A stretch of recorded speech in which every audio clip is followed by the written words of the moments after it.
Hello, good evening. So, now in this session, we are going to start the ninth class important topics from the lessons. We have completed the 8th class successfully. So, let's start. And in the ninth class, our first lesson is cell, its structure and functions. It contains some important details which was not studied in the class 8th. So let's begin with the first lesson and let's see all the important topics of it. So the fundamental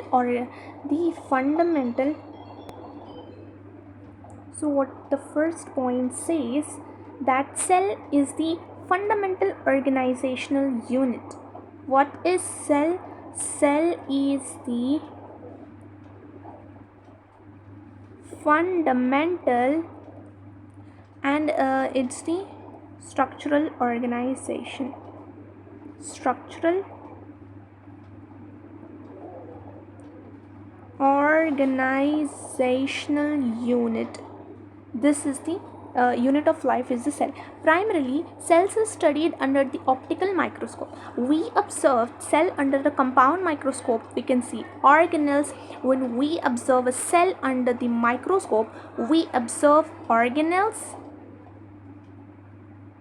What do we observe? We observe organelles. We see cell wall.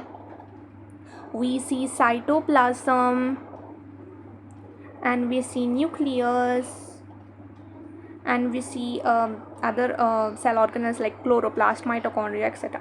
When the same cells are observed under the electron microscope, a few other structures also become more visible when we see in the electron microscope, which was not easily visible under the compound microscope. Okay, so a typical cell. Now let us see how does a typical cell looks like.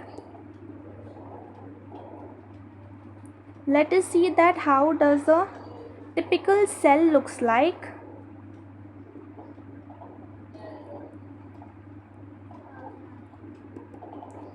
How does a typical cell looks like? All the organelles shown in the typical plant or animal cell,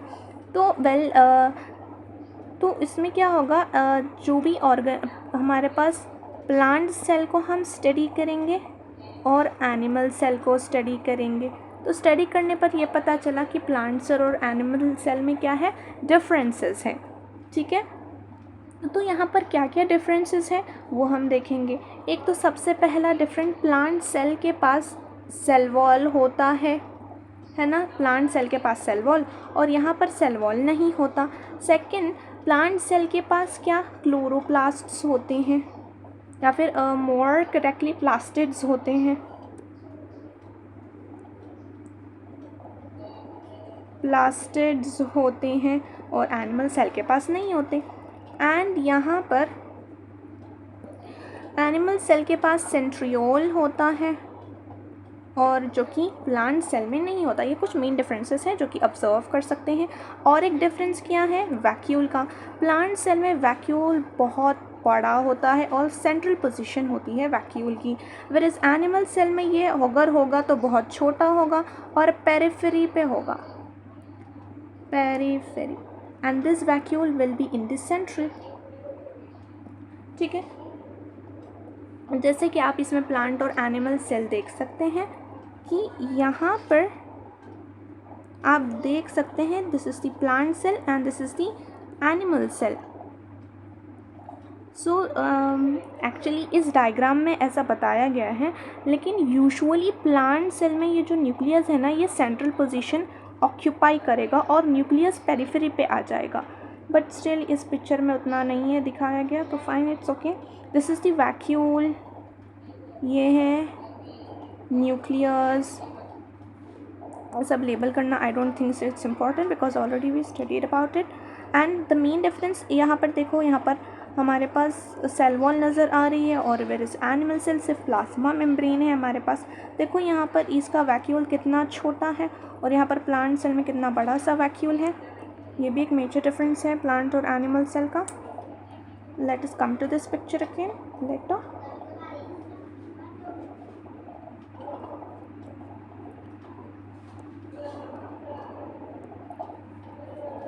So तो ये differences है जो कि अब हम लोगों ने देखा। तो और सेल में हमें यूजुअली जो कि दोनों में कॉमन है which is the cell membrane, जो कि दोनों में कॉमन है। अब उस सेल मेम्ब्रेन के बारे में थोड़ी सी बात कर लेते हैं। तो एनिमल सेल जो है वो कवर्ड है पूरा सेल मेम्ब्रेन से। ओके, एनिमल सेल कवर्ड है सेल मेम्ब्रेन से, लेकिन जो प्लांट सेल है ना उसके पास सेल मेम्ब्रेन के अलावा और एक लेयर होती है, और एक लेयर होती है जो कि सेल वॉल है, ये भी हम देख चुके हैं। ठीक है, cells are enclose by plasma membrane which is composed of lipids and proteins. तो ये जो सेल मेम्ब्रेन या फिर प्लाज्मा मेम्ब्रेन है ये किसकी बनी हुई है?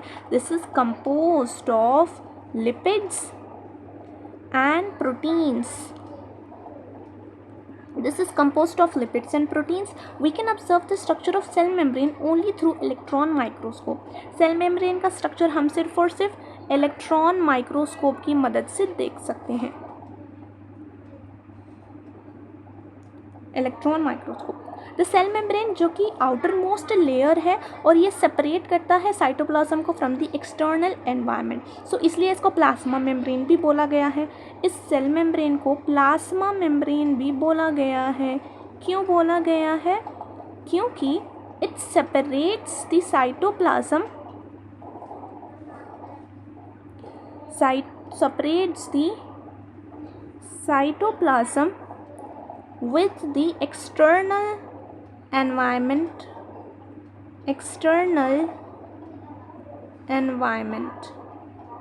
okay, it separates the cytoplasm with the external environment, इसलिए इसका दूसरा नाम यहाँ पर प्लाज्मा मेम्ब्रेन भी दिया गया है। The cell membrane defines the shapes. अब सेल मेम्ब्रेन का फंक्शन देख लेते हैं। What is the function of the cell membrane? Function of the cell membrane is to define the size and shape of the cell. Okay, ये definite size देगा और shape देगा। ठीक है, कौन? हमारा सेल मेम्ब्रेन। ओके, और ये दूसरा काम जो भी क्या करता है, it encloses the cytoplasm, it encloses the cytoplasm, it encloses the cytoplasm and it protects it.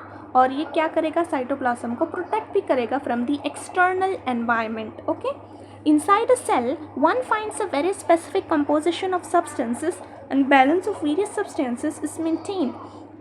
The cell membrane plays a crucial role in maintaining this balance. तो यहाँ पर हमें कंपोजिशन कि सेल में इतनी चीज़ें होनी चाहिए और इसी मात्रा में होनी चाहिए, तो ये अलग अलग चीज़ें अलग अलग कंपोजिशन में प्रेजेंट है, तो ये कंपोजिशन को बैलेंस रखना होता है।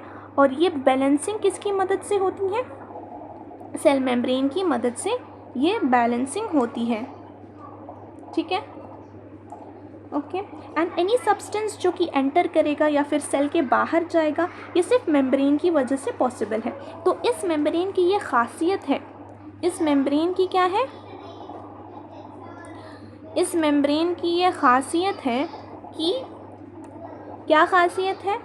This is the uniqueness of this membrane lies in the fact कि ये हर सब्सटेंस को आने जाने के लिए इजाज़त नहीं देती। That means that only certain things are allowed to enter, that means pass through it. The uniqueness of this membrane lies in the fact that it does not allow every substance to pass through it.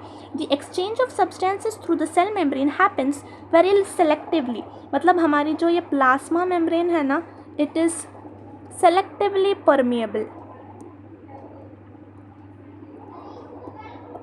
selectively permeable मतलब कुछ substance को ही जाने के लिए कुछ substance ही इसको pass कर पाएंगे। ओके, यूजुअली लिपिड सॉल्युबल इनको क्रॉस कर पाएंगे। The exchange of substances through the cell membrane happens very selectively, hence it's known as selectively permeable membrane. This characteristic of the membrane enables it to control the exchange of substances between the cell and its external environment। तो एक तरह से इसका protection भी हो गया कि कोई भी अंदर नहीं आ सकता। ओनली सेलेक्टिव मतलब जो लिपिड से बनी हुई लिपिड सॉल्युबल ही इसके अंदर आ सकेंगे सेल के, और सेल के बाहर जा सकेंगे through the membrane, hence it's selectively permeable in nature. ये हमारे पूरे सेल मेम्ब्रेन की बात हम लोगों ने कर ली है। अब हम बात करेंगे सेल वॉल। सेल वॉल की अब हम बात करेंगे। सेल वॉल यूनिक, तो ये क्या है? It is unique feature, it is the unique feature, UF है, यूएफ किसका? Unique feature of the plant cell. ये सिर्फ प्लांट सेल में पाए जाएंगे, एनिमल सेल में there is no cell wall. The cell membrane acts outer layer in animal cell, और plant cell में एक्स्ट्रा लेयर है जो कि मेनली क्या है? ये सेल वॉल किसकी बनी हुई है? सेलुलोज की बनी हुई है। It is made up of cellulose. तो यहाँ पर प्लांट सेल के पास एक एक्स्ट्रा लेयर होती है जो कि सेलुलोज की बनी हुई होती है आउटसाइड द सेल मेम्ब्रेन, और इसी को सेल वॉल बोला जाता है। This is considered to be one of the major differences between plant and animal cell. तो सेल वॉल का प्रेजेंस और एब्सेंस क्या है? Major feature, this is the major feature, okay. presence or absence of the cell wall is the major difference between plant and the animal cell. The cell wall is tough. ये cell wall क्या है? अब इसके कुछ features देख लेते हैं. Cell wall is tough but flexible. Flexible भी है, टफ है, लेकिन क्या है? फ्लेक्सिबल भी है, पोरस लेयर है, और that lends a definite shape. तो ये एक डेफिनेट शेप देगा. It gives definite shape to the cell and also provides protection, और प्रोटेक्शन भी करेगा सेल का. Earlier it was believed to be inactive. पहले इसको inactive माना जाता था, but now it is considered to be one of the most significant parts of the cell that continuously exchanges information with other cells during growth and development. तो ये बहुत ही most significant part है.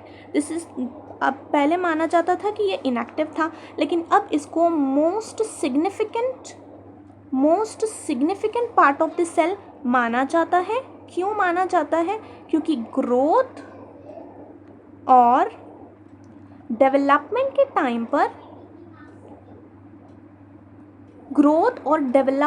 Time पर जो कि continuous exchange होता है information का, वो सेल वॉल की मदद से होता है. तो इसीलिए इसको मोस्ट सिग्निफिकेंट पार्ट माना जाता है. ठीक है, ये हम लोगों ने सेल वॉल की भी बात कर ली. अब हम थर्ड बात करेंगे न्यूक्लियस पर. Wait a second.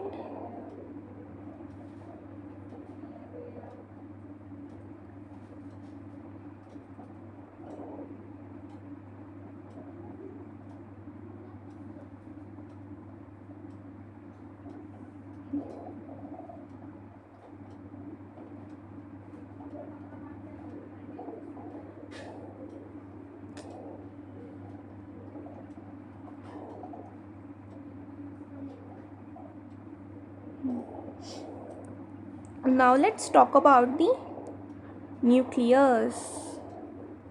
Let us talk about the nucleus.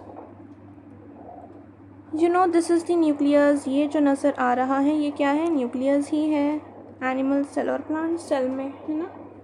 Nucleus. So तो nucleus it's the largest and the most significant, and it is the most significant, sorry, it's not the significant,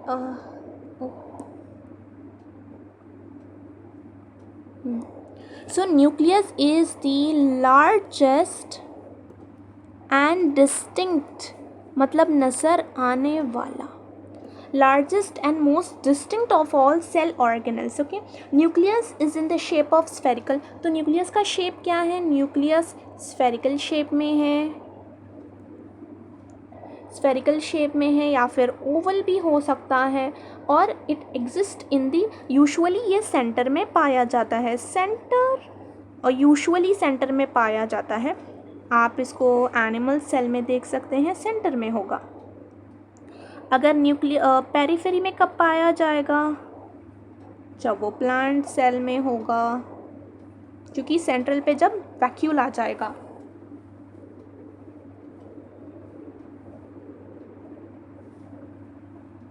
okay, nucleus was named by, अब ये already हम पढ़ चुके हैं, nucleus को किसने discover किया? सबसे पहले न्यूक्लियस को किसने देखा? रॉबर्ट ब्राउन ने देखा।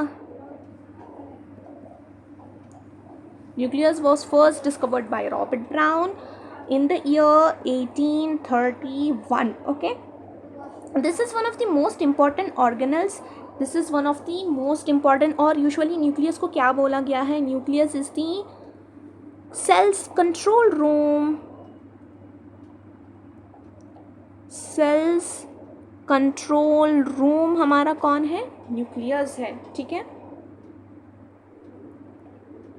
nucleus. And Schleiden, who was one of the proponents of cell theory, thought that new cells were created from the nucleus and he called it as cytoplast. तो जो हमारा श्लेडन है, श्लेडन आपको पता होगा और नहीं भी पता होगा, then no worries, I will say Schleiden and Schwann proposed the cell theory, right? तो श्लेडन वो है जिसने प्लांट सेल को देखा था, है ना। तो वही श्लेडन ने क्या बोला कि उसने ऐसा बोला कि new sales were created from nucleus. What did he said? He said that new sales were created from the nucleus and he named it as cytoblast. And what did he named it as? He named it as the cytoblast. Okay. So barring a few exceptions, almost all eukaryotic cells have nucleus. Almost हर cell में और eukaryotic cell में nucleus होता है, लेकिन हमारे पास exceptions भी तो है ना. तो एक्सेप्शंस में कौन आएंगे? ऐसे सेल्स जिनके पास न्यूक्लियस नहीं है, आरबीसी, मैमेलियन आरबीसीज आएंगे.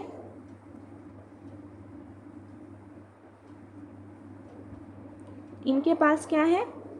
और न्यूक्लियस नहीं होता. और हमारे पास फ्लोएम सीव ट्यूब्स आएंगे, सीव ट्यूब्स, इनके पास भी न्यूक्लियस नहीं होता, जो कि प्लांट्स में है. These are examples that do not have a nucleus. Even the cells do have nuclear in the beginning. इनके बिगिनिंग में इनके पास न्यूक्लियस होता है, but it is later thrown out of the cells and destroyed, and hence they become enucleated cells. Okay, this is important. Exceptions.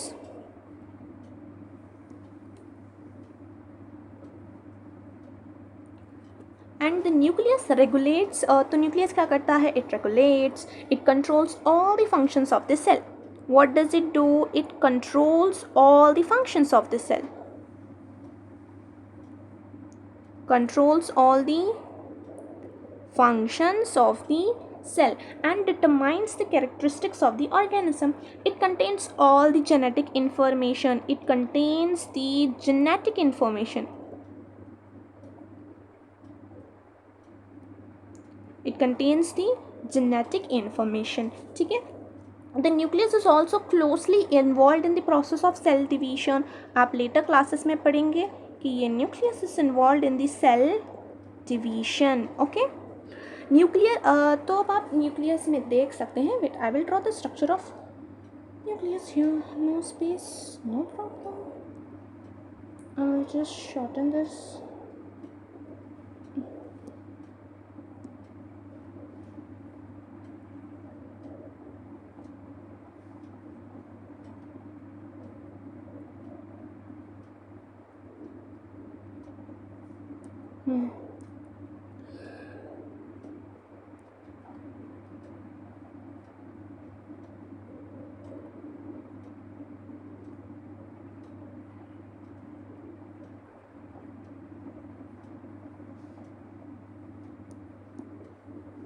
Wait a second.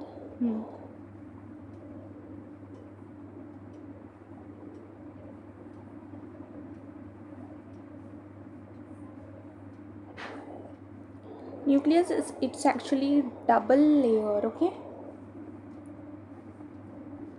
Nucleus क्या है? Double layered structure है. Nucleus is the double layered structure. और इसके अंदर इस तरह से और एक स्ट्रक्चर होगा विच is the nucleolus.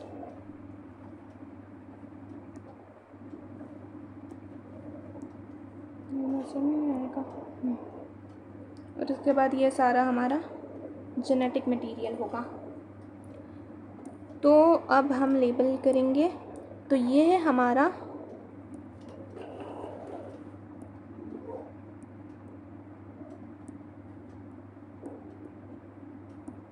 This is the nuclear membrane.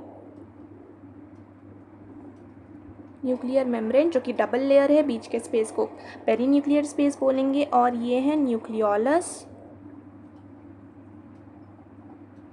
And this is the genetic material.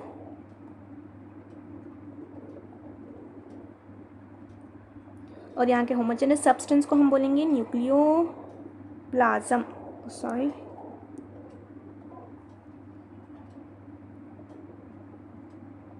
Nucleoplasm बोलेंगे।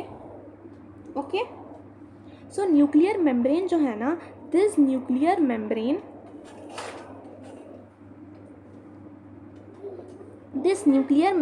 encloses the nucleus and separates it from contents of the cytoplasm, इसलिए इसको न्यूक्लियर मेम्ब्रेन कहा है। ठीक है, and wait I will just do a thing.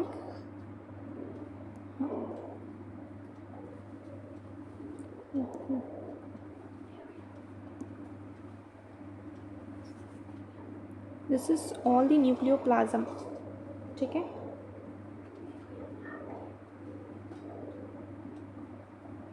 And nuclear membrane इसका फंक्शन क्या है? It separates the nucleus from the contents of the cytoplasm and this is very similar to cell membrane. ये बिल्कुल सेल मेम्ब्रेन की तरह है। It is very similar to the cell membrane.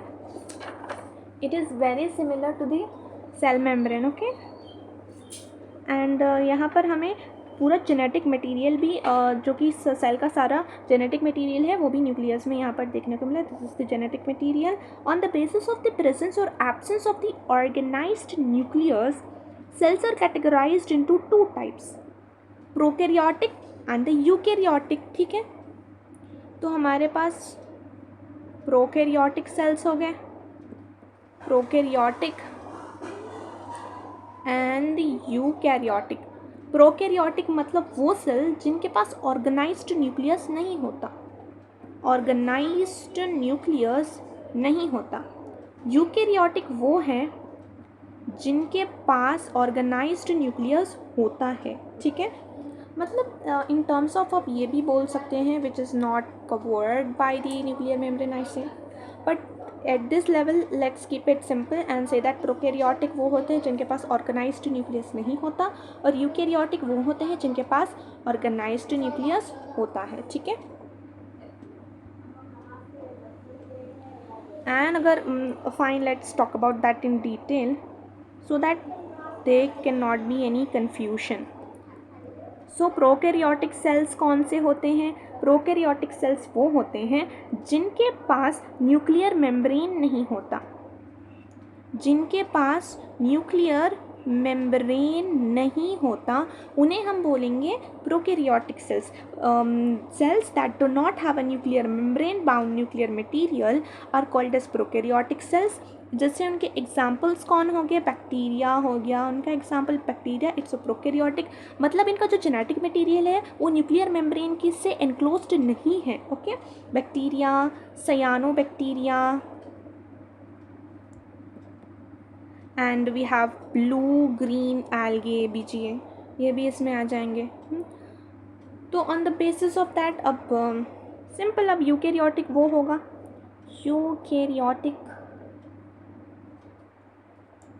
Eukaryotic cell कौन सा होगा? यूकैरियोटिक सेल वो होगा जिसका genetic material is enclosed in the nuclear membrane, that is the eukaryotic cell. ठीक है, एंड अब हम बात करेंगे साइटोप्लाज्म के बारे में।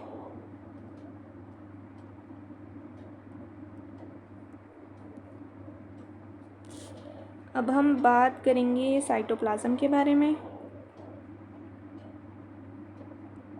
3 था या 4 था?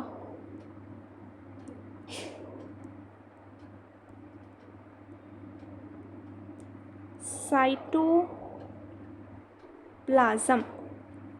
So cytoplasm, it's the fluid content inside the plasma membrane.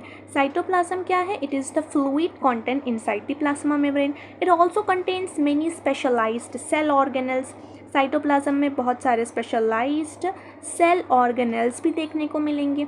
Each of this organelles perform specific function. Cell organelles are enclosed by membranes. In prokaryotes, beside the absence of a defined membrane-bound nucleus, the membrane तो यहाँ पर easily if I से that prokaryotic cells में क्या होगा, इनके पास एक तो सारे यूजुअली ऑर्गेनल्स ही ना एक मेम्ब्रेन से बाउंड होंगे, लेकिन प्रोकैरियोटिक सेल में कोई ऑर्गेनल देखने को नहीं मिलेगा. ठीक है, कोई ऑर्गेनल देखने को नहीं मिलेगा. No organelle. सिर्फ वही ऑर्गेनल देखने को मिलेंगे जिनके पास कोई मेम्ब्रेन नहीं है. मतलब only that organelles are found in prokaryotic cells which are not bound by any membrane. Okay, अब हम बात करेंगे protoplasm versus the cytoplasm. This chapter is somewhat big. I think it can take the whole class, I guess, but still let's try to wind it up fast.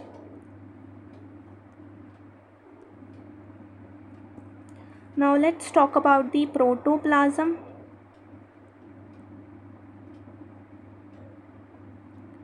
versus the cytoplasm.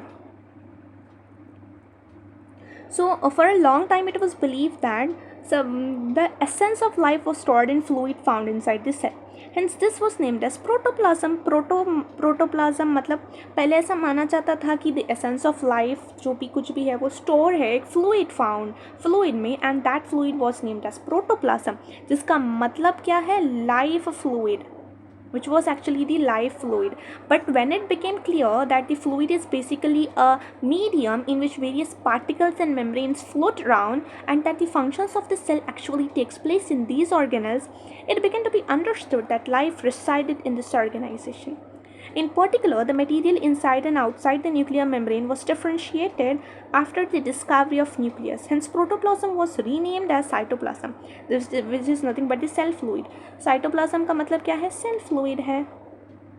तो पहले ऐसा माना जाता था कि जो भी life का एसेंस है वो stored in the fluid inside the cell, और उसी को प्रोटोप्लाज्म नाम दे दिया, विच इज लाइफ फ्लूइड. लेकिन बाद में पता चला कि जो फ्लूइड है वो तो कुछ नहीं है, इट्स द मटेरियल जिसमें सारे ऑर्गेनल्स है विच फ्लोट, और जो भी ये लाइफ है ये इस सेल ऑर्गेनल्स के इंटरैक्शंस की वजह से है. तो फिर बाद में उसी को सिंपली साइटोप्लाज्म यानी सेल फ्लूइड का नाम दे दिया गया. The fluid inside the nucleus came to be known as the nuclear fluid या फिर nucleoplasm, which I already told you, nucleoplasm.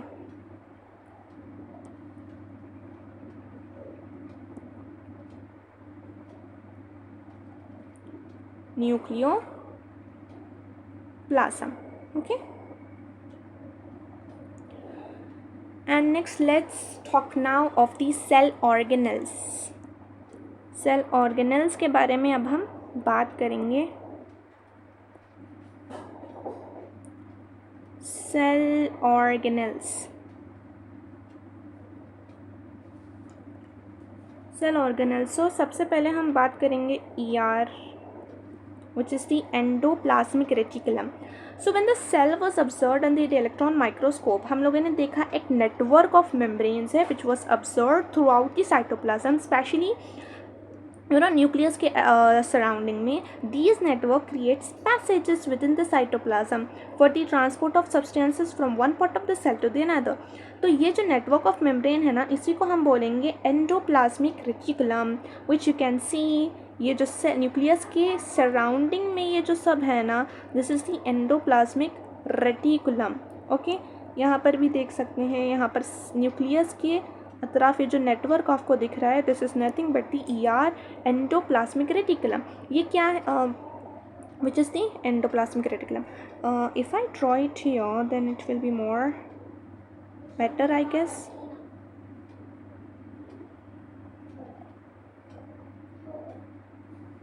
अब इसको ऐसा न्यूक्लियस मान लेते हैं, but I know it's not that much correct, but still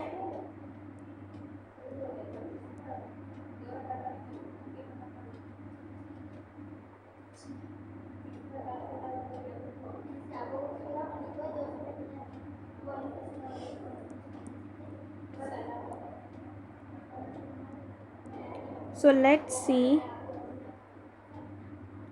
इस तरह का स्ट्रक्चर होता है, इस तरह का हमारे पास स्ट्रक्चर होता है न्यूक्लियस के बाहर। दिस इज़ द न्यूक्लियस, ये हमारा न्यूक्लियस है, ओके। और न्यूक्लियस के बाहर इस तरह का स्ट्रक्चर होगा, उसी को नेटवर्क होगा न्यूक्लियस के surrounding, that is called the endoplasmic reticulum. और यहाँ पर एंडोप्लाज्मिक रेटिकुलम के ऊपर you can C these dots, I mean these are actually ribosomes, okay, जिस पर होगा that will be the RER, rough endoplasmic reticulum, और जिस पर नहीं होगा वो smooth appear होंगे and they will be called as the smooth endoplasmic reticulum, SER, okay. So the endoplasmic reticulum, it's the large network of membrane bound tubes और sheets होंगे। ER membrane similar है in structure to the plasma membrane। तो endoplasmic reticulum के ऊपर छोटे छोटे granules like structure होंगे उनके सरफेस के ऊपर, जो कि राइबोसोम्स हैं। Such parts are called as rough endoplasmic reticulum, RER, rough endoplasmic reticulum. और जिनके ऊपर ये ग्रैन्यूल्स यानी राइबोसोम्स नहीं होंगे, they appear smooth and hence this is called as the SER, smooth endoplasmic reticulum. RER क्या है? It's the site for protein synthesis, it's the site for protein synthesis, and SER, it's the site for the lipid synthesis, fats, and important for cell function, ठीक है। okay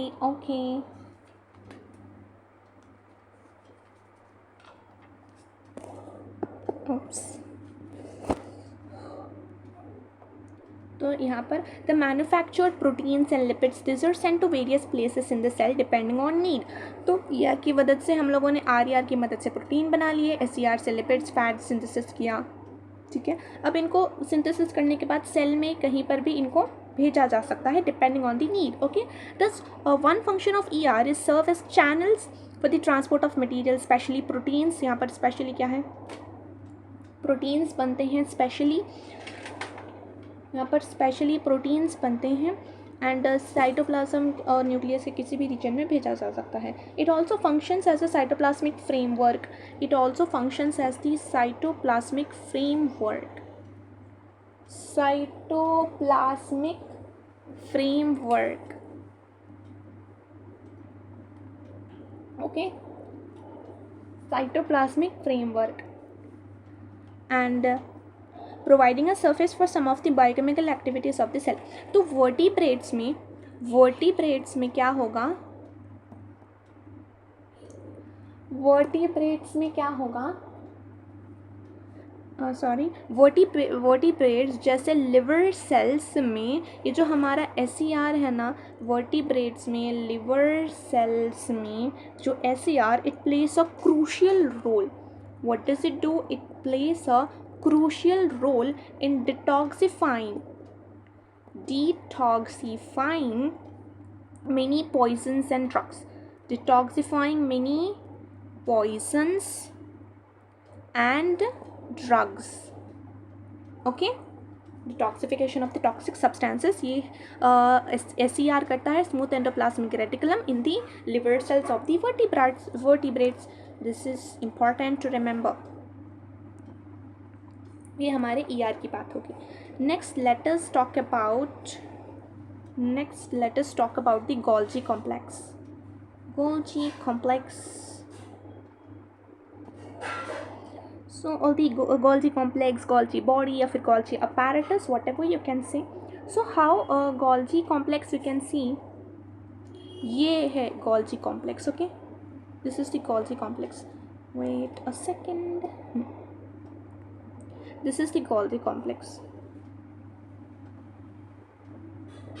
so how does it looks like the Wi-Fi structure actually।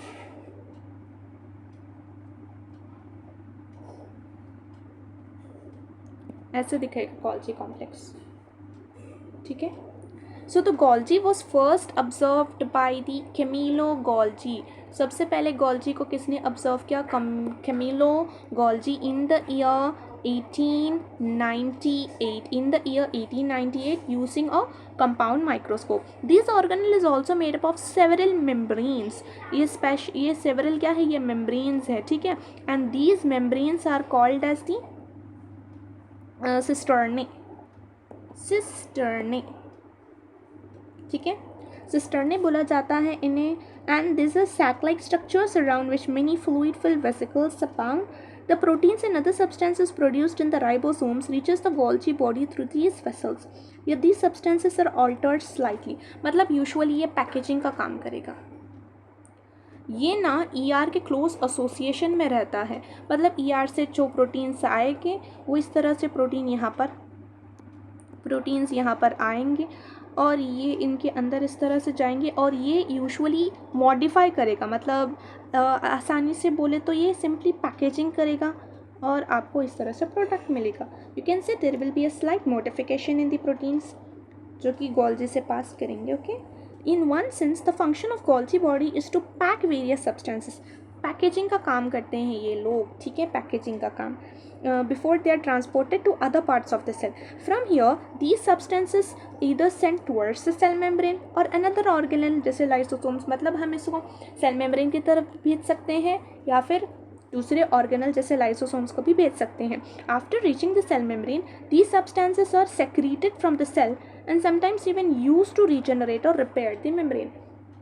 तो क्या होगा, this are often secreted from the cell. Cell के बाहर भी secrete किया जा सकता है या फिर स्पेशली इनको हम किस में यूज़ करेंगे, रीजनरेशन, कुछ पार्ट रीजनरेट करना हो उसमें या फिर रिपेयर ऑफ द सेल में ये पैक्ड मटेरियल्स को यूज़ करेंगे. ठीक है, तो ये बात होगी हमारे गोल्जी कॉम्प्लेक्स की. Next let's talk about the lysosome. Okay, lysosomes यहाँ पर आप लोग देख सकते हैं. This is the lysosome. ये क्या है, लाइसोसोम. और प्लांट सेल में देखें तो शायद ये होगा, शायद इतना उसमें नहीं दिया गया, but you can see that properly. This is the lysosome. Okay, so lysosomes, these are membrane bound sacs filled with destructive enzymes. इसमें क्या होंगे, destructive enzymes होंगे, इनमें. the materials that need to be destroyed, जिसको भी destroy है या फिर no longer needed in the cell, what they do, they send this to the lysosomes. The materials which need to be destroyed are transported to the lysosomes.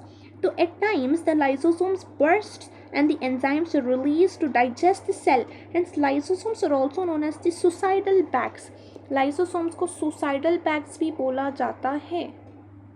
suicidal bags क्यों, क्योंकि कुछ times में ऐसा होगा कि लाइसोसोम्स बर्स्ट कर जाएंगे, इनके एंजाइम्स बाहर निकलेंगे और इवेंचुअली द सेल डाइज. इसलिए इनको suicidal bags of the cell भी बोला जाता है. Lysosomes this are tiny particle which are visible in the cytoplasm. ठीक है,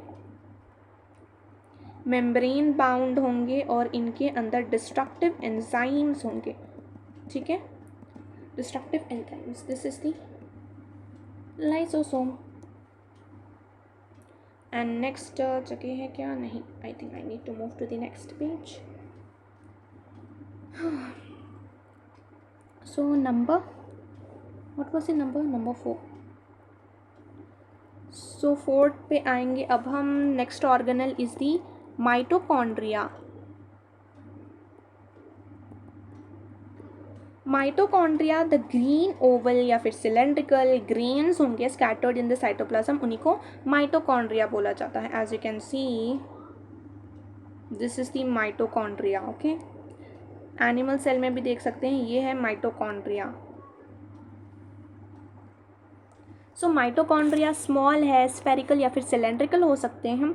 जनरली माइटोकॉन्ड्रिया क्या है, 2 to 8 माइक्रोन लॉन्ग होंगे और 0.5 माइक्रोन वाइड होंगे. ठीक है, it is about 150 times smaller than the nucleus.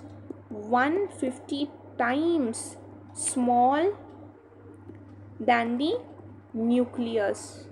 ठीक है, These are about 100 to 150 in each cell. 100 to 150, 180 दिख रहा है ना, 150 in the number, okay, in each cell. When seen under optical microscope, the mitochondria appear as oval cylindrical dots in the cell. Mitochondria, this is a double membraned wall. ये क्या है, अभी हम लोगों ने अब तक जो भी देखा वो सारे सिंगल लेयर मेम्ब्रेन के थे, लेकिन mitochondria is the double membrane structure, double membrane structure, okay, it is the double membrane structure. And the inner membrane of the wall protrudes into the interior in folds and forms structures called as cristae.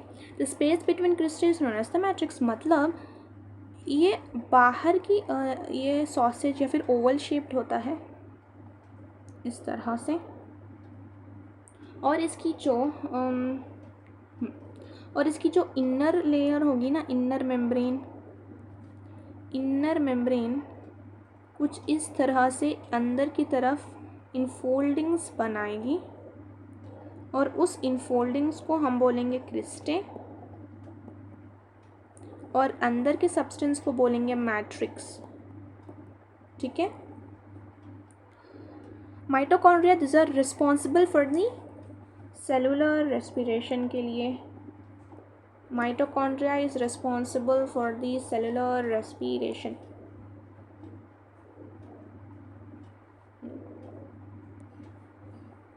Mitochondria किसके लिए है? Cellular respiration, cellular respiration के लिए है। And the process through which the cell derives its energy to do work. Because of this, mitochondria, these are also known as the powerhouse of the cell. Powerhouse of the cell. क्यों इनको बोला गया है? क्योंकि ये कुछ ऐसा process करते हैं, मतलब cell responsible for cellular respiration, उनके पास ATPs यहाँ पर बनते हैं, इसीलिए इनको क्या बोला जाता है? Power house of the cell बोला जाता है। Power house of the cell, इसलिए इनको बोला जाता है। नेक्स्ट लेटस माइटोकॉन्ड्रिया की बात हो गई। अब हम बात करेंगे प्लास्टिड्स। प्लास्टिड्स ये सिर्फ और सिर्फ हमें प्लांट सेल में पाए जाएंगे। प्लांट सेल एल्गे में भी मिल सकते हैं, ठीक है, एल्गे में भी हमें मिल सकते हैं। ये भी डबल मेम्ब्रेन वाले हैं, डबल मेम्ब्रेन बाउंड स्ट्रक्चर है, ठीक है, फाउंड इन प्लांट्स और एल्गे में पाए जाते हैं। These are the sites of manufacture and storage of important chemical compounds used by the cell. इसके लिए है manufacture of certain and storage of certain chemical compounds. They often contain pigments. Usually plastids में क्या होते हैं? इनमें usually pigments होते हैं जो कि कलर देते हैं, ठीक है। तो इफ़ यू वांट टू सी ये भी एक प्लास्टिड ही है, ग्रीन तरह का प्लास्टिड ही है। I will talk about it so that you can understand it better. So हमारे पास होंगे 3 तरह के, ल्यूकोप्लास्ट,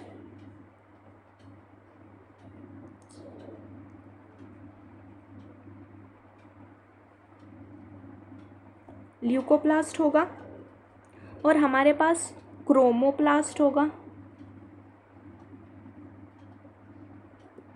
और हमारे पास क्लोरोप्लास्ट होगा। क्लोरोप्लास्ट, ल्यूकोप्लास्ट मतलब नो कलर, ठीक है, और क्रोमोप्लास्ट के पास कलर होगा, और क्लोरोप्लास्ट के पास भी कलर होगा लेकिन ग्रीन कलर, और क्रोमोप्लास्ट के पास कलर ग्रीन के अलावा जो भी कलर होगा वो क्रोमोप्लास्ट के पास होगा, ठीक है। Plastids are present only in plant cells, और plastids are mainly of 2 types, chromo and leuco. जो कि क्लोरोप्लास्ट तो प्लांट सेल में होते हैं ना, ग्रीन कलर वाले, और ग्रीन के अलावा जो भी कलर होगा वो क्रोमो में आएगा, ठीक है। Chloroplast are of different shapes, disc, oval et cetera. तो एल्गे में this can be found as ladders, stairs, spirals और रेटिकुलेट। एल्गे में हमें जो कि हमारा क्लोरोप्लास्ट है ना, वो एल्गे में हमें लैडर लाइक दिख सकता है, स्टेयरकेस टाइप दिख सकता है, ठीक है, किसमें, एल्गे में। And the diameter of chloroplast in higher plants 4 to 10 micron होंगे। हायर प्लांट्स में इसकी डायामीटर 4 to 10 माइक्रॉन्स होंगी, ठीक है। The primary function of chloroplast is to trap energy from sunlight and transform it to chemical energy. तो ये photosynthesis, usually it takes part in photosynthesis.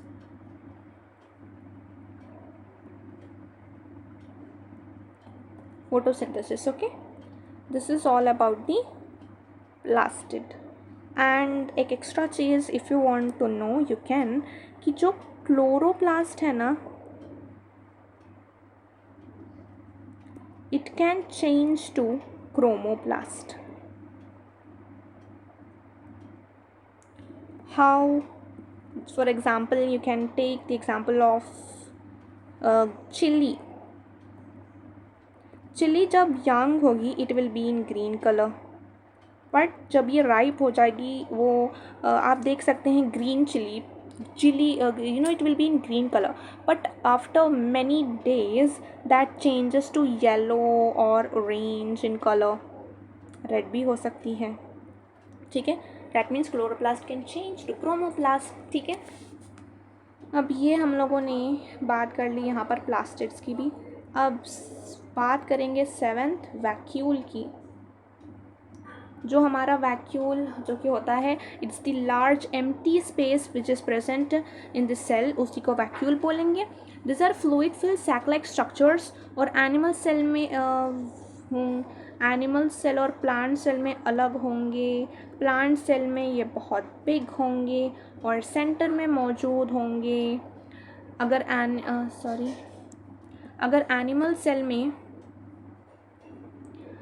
Animal cell में ये हो सकते हैं, नहीं भी हो सकते हैं। अगर होंगे तो ये बहुत स्मॉल होंगे और पेरीफेरी मतलब कोने में होंगे, सेल के कोने में, ठीक है। तो मेच्योर प्लांट सेल में ये usually 90% of the space occupy कर लेते हैं, ठीक है। प्लास्ट वैक्यूल के बारे में इतना ही जानना है। कैसी इस तरह का कुछ दिखता है जब वो बहुत ज़्यादा बड़ा हो जाता है। You can see plant cell में कितना बड़ा है और एनिमल सेल में बस इतना सा ही है वैक्यूल, छोटू सा। एंड नेक्स्ट यूजुअली अब टॉपिक ख़त्म पर ही है। शेप ऑफ सेल्स बहुत सारे शेप्स में हो सकते हैं, लेंथ, ब्रेड्थ। तो यहाँ पर शेप ऑफ द सेल की बात की है, तो हमारा जो सेल है ना, वो कौन सी भी शेप में हो सकता है। उसकी लेंथ भी वेरी कर सकती है, ब्रेड्थ और थिकनेस भी। हम लोग we can easily see the length and breadth since we cannot see the thickness of the cell under the microscope, ठीक है। तो इसलिए हम इनको फ्लैट ऑब्जेक्ट्स की तरह समझते हैं, ठीक है। however there are few easy ways to observe the thickness। easiest method क्या है, slightly change the focus while viewing plant cells on the slide, और आपको इसकी थिकनेस भी क्या है, दिखने लगेगी। तो history of the cell research, अब हम बात करेंगे history of the cell research की।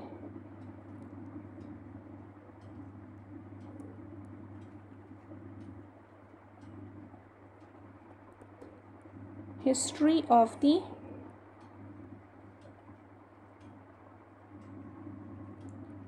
cell research. At first, cell was observed by Robert Hooke in 1665. Okay, after 200 years, cell theory was proposed. पूरे 200 years के बाद हमारे पास cell theory was proposed. Cell theory was proposed around 1838 to 39, okay, and this was proposed by Schleiden and Schwann,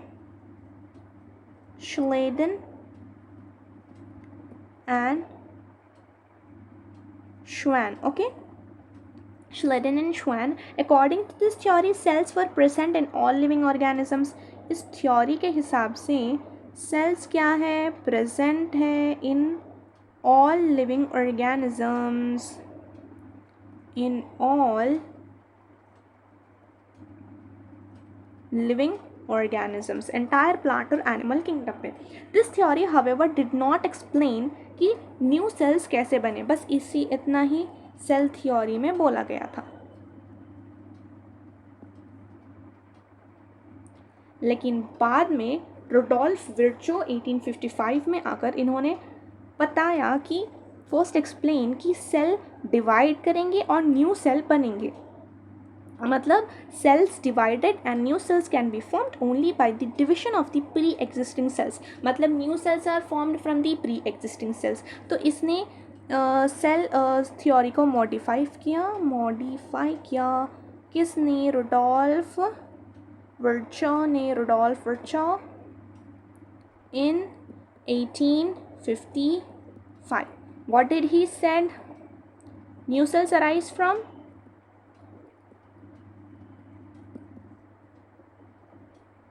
pre-existing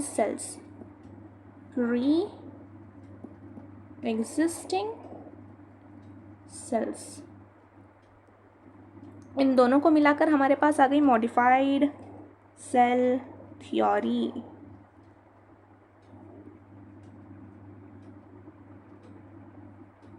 okay, important.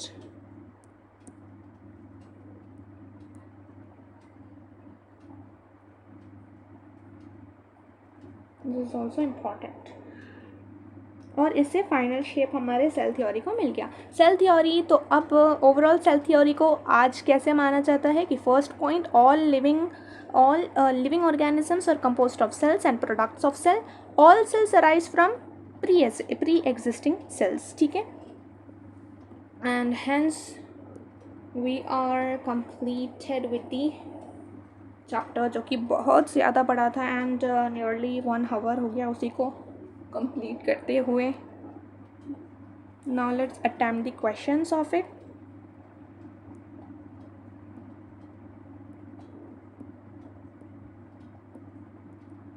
So when you see the structure of the cell through a compound microscope, which of the following is unseen? So when you see the structure of the cell,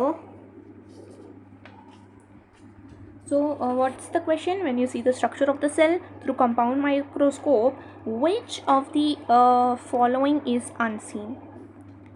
Electron is unseen obviously. Cell wall भी दिखता है, nucleus भी दिखता है, cytoplasm भी दिखता है. Next assertion, all the organelles shown in the typical plant or animal cell will not exist in every cell. ठीक है, assertion, all the organelles